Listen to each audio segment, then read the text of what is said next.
Hello दोस्तों, नमस्कार। Inside story में आपका स्वागत है। इनसाइड स्टोरी के प्रायोजक हैं एपीजे शिमला यूनिवर्सिटी।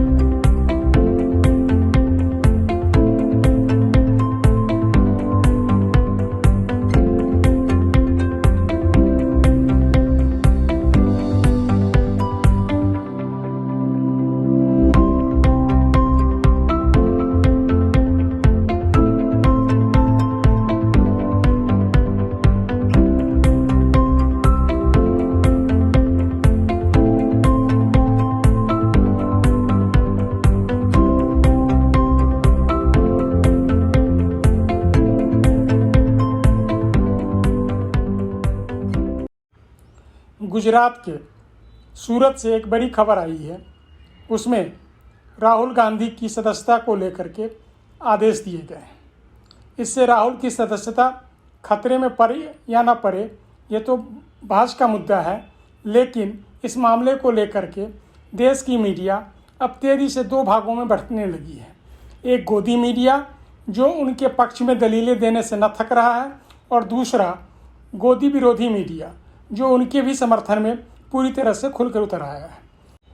दूसरी ओर अरविंद केजरीवाल ने भी इस मुहिम में राहुल का साथ देने का निर्णय लिया है।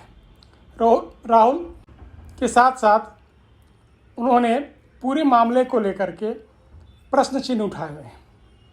इतना ही नहीं, आम आदमी के राज्यसभा सदस्य राघव चड्ढा एवं दिल्ली के मंत्री सौरभ भारद्वाज ने भी ट्विटर पे टिप्पणी व्यक्त की है और उनके समर्थन में अपना राय व्यक्त किया है।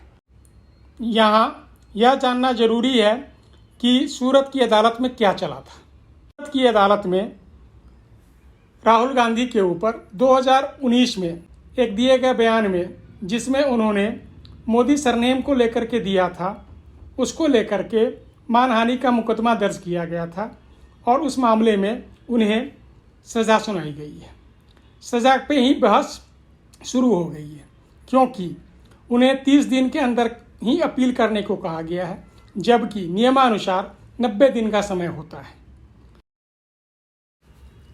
इस मामले में हाई कोर्ट में भी जा सकते हैं अपनी सुनवाई के लिए, और सुप्रीम कोर्ट का दरवाज़ा भी खटखटा सकते हैं, लेकिन उससे पहले उनको सेशन कोर्ट में भी अपनी अपील दायर कर सकते हैं। लेकिन इससे पहले ही गोदी मीडिया ने उन्हें दोषी ठहराना शुरू कर दिया है। दोषी ही नहीं ठहराया, बल्कि उनकी सदस्यता भी रद्द करने पे तुले बैठे हैं। वो तो अब कह रहे हैं कि अब नहीं, आज नहीं, कल नहीं, 30 दिन बाद ही सही राहुल की सदस्यता खत्म हो जाएगी। इस मामले में कानून भी मौन है।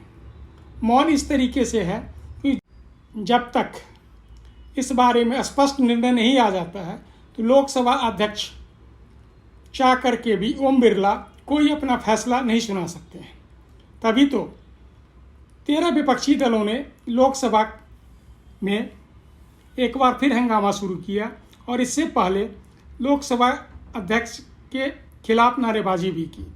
इतना ही नहीं, कांग्रेस के राष्ट्रीय अध्यक्ष मल्लिकार्जुन खड़गे की अध्यक्षता में 13 दलों की बैठक हुई, जिसमें एक स्वर में सबने जेपीसी की मांग को पूरी नहीं होने तक अपना आंदोलन जारी रखने का निर्णय लिया और कहा कि मानहानि का सवाल ही नहीं उत्पन्न होता है। इस मुद्दे को लेकर के राष्ट्रीय कांग्रेस कार्यालय में मनु सिंघवी ने एक पत्रकार वार्ता कर क्या कहा है, ये सुनिए। उन्होंने अपनी प्रतिक्रिया में क्या कहा है। और वो ये है कि आपको किसी स्पष्ट व्यक्ति या स्पष्ट चीज़ के विषय में मानहानि करनी चाहिए, आरोपित रूप से कम। आप मानहानि एक मोटे मोटे बड़े बड़े मुद्दे के विषय में नहीं कर सकते। एक ऐसे विषय के बारे में जिसमें स्पष्टता नहीं है, एक व्यक्ति विशेष के विरुद्ध आक्षेप नहीं है, और अगर वो आरोप वेग हैं, ज़्यादा ब्रॉड हैं, बहुत बड़े एक हिस्से को जनसंख्या को लेते हैं अपने आरोपों में, तो उसको मानहानि नहीं कह सकते। नंबर 2, उससे भी ज़्यादा महत्वपूर्ण, जिस वाक्य के विषय में चुनौती दी गई है कानून द्वारा, उस वाक्य में के विषय में किसी भी उन व्यक्तियों ने कोई भी कंप्लेंट फाइल नहीं की है जिनके संबंध में वो वाक्य कहा गया है। जो भी नाम लिए गए हैं, जो भी चीज़ें कही गई हैं, उनमें से कोई व्यक्ति ने कोई कंप्लेंट फाइल नहीं की। ये भी मानहानि के कानून का एक बहुत अभिन्न अंग है कि जिसकी मानहानि हुई है उसको ही कंप्लेंट फाइल करनी होती है और उसको बताना होता है कि किस प्रकार अमुक व्यक्ति के कहने से इस व्यक्ति की मानहानि हुई। ये कंप्लेंट उनमें से किसी व्यक्ति द्वारा नहीं है। नंबर 3, जब फौजदारी मुकदमा करते हैं, जो कि किया गया इस केस में, तो एक गलत नीति, द्वेष की भावना सिद्ध करना अति आवश्यक है। कोलार की अगर आप पूरी स्पीच देखेंगे तो वो जनहित के बारे में है, राजनीति के बारे में है, कीमतों की बढ़ोतरी के बारे में है, बेरोजगारी के बारे में है।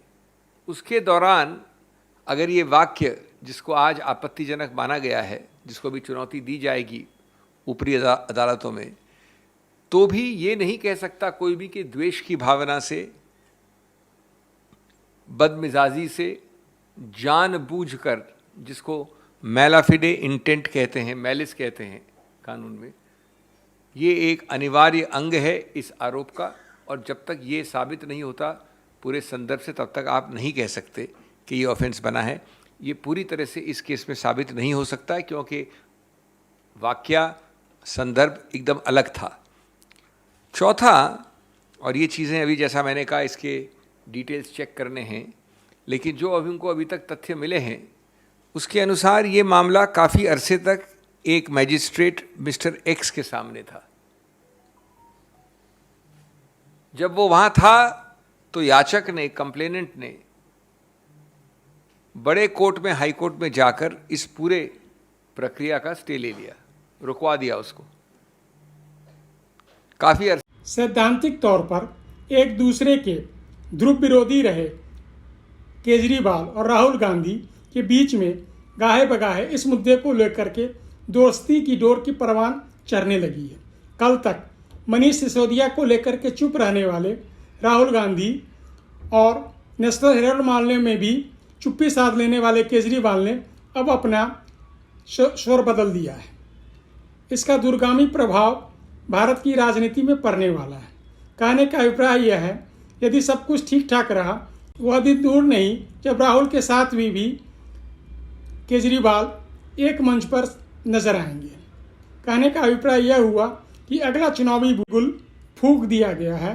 अब इस चुनावी बिगुल में कौन किसका साथ देता है यह तो आने वाला वक्त बताएगा, लेकिन इतना तय है कि तेजी के साथ वोटों का ध्रुवीकरण एक पक्ष में और दूसरे पक्ष में होना शुरू हो गया है।